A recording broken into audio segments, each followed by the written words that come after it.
In this video, I will show you the second case about independent variable, dependent variable, and graphical analysis.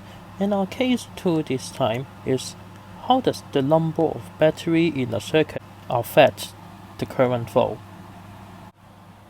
To recall your memory, there are several necessary conditions for electricity to pass through. The first one is that the existence of an electrical power supply or an electrical energy sources, like in this case, a battery. And then the second condition is that there should be a path for the electricity to pass through. It may be some electrical components like wires and then the light bulb. And finally, how to make the light bulb light up is that we need a complete path, and we call it a closed circuit. So the electrical energy can pass through, the electrical current can pass through. And here is a real life example. Now I would like to illustrate the idea how to make a complete circuit. And here is a motor connected to this. And there are two wires. For the red wire, we usually connect it to the positive pole. And then on the other side, we will connect it to the motor.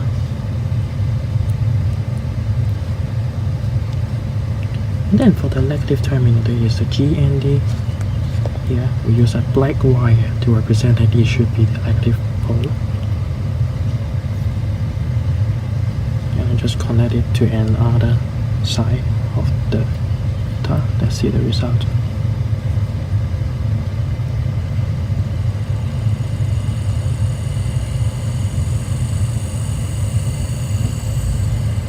And once it is moved, then the motor stops. After you have a brief idea how a complete circuit can be set up, then we can move on to our investigation, and I will use this PHET app to show you.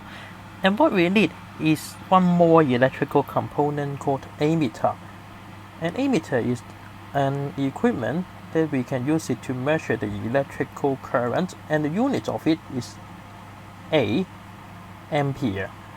And as you can see that with one battery, then the current flow through this system is 0.90 A.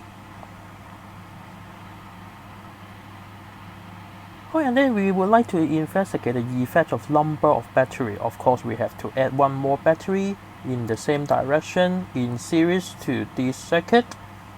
And the result is here. When there are two batteries, then the electrical current passing through is 1.80 A. And then just continue the addition of battery in the same direction in series, and here is the case 2.70 A. And I think you can observe something already.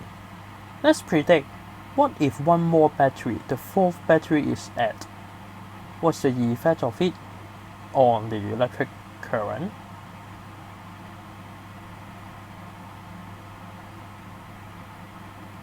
Let's see if your prediction is correct.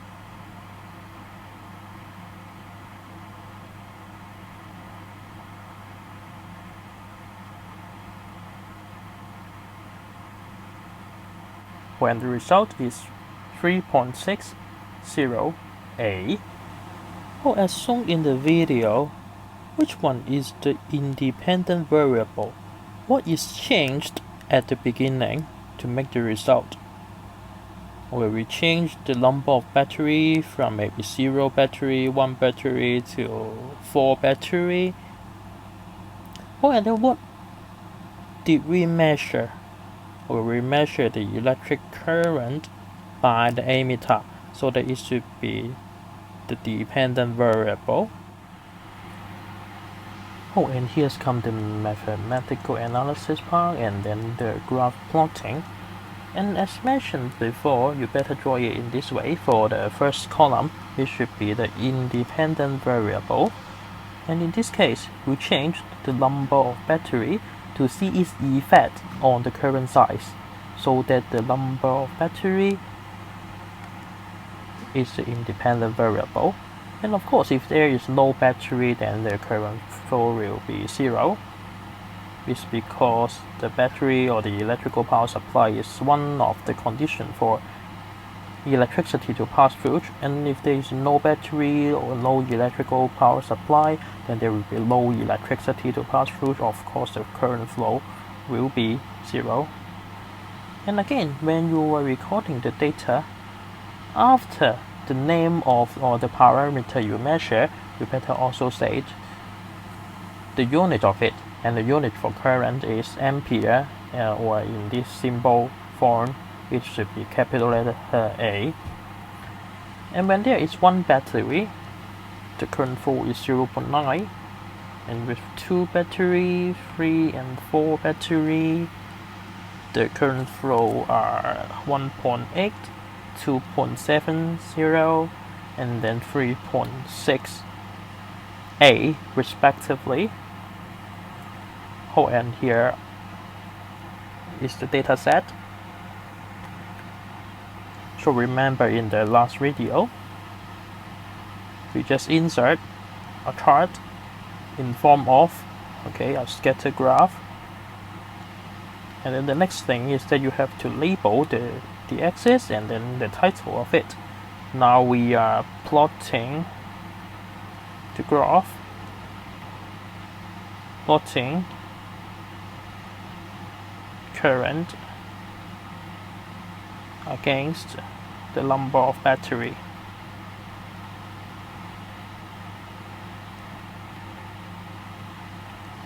And the horizontal axis, it should be the independent variable, that is the number of battery this time, and no unit for it.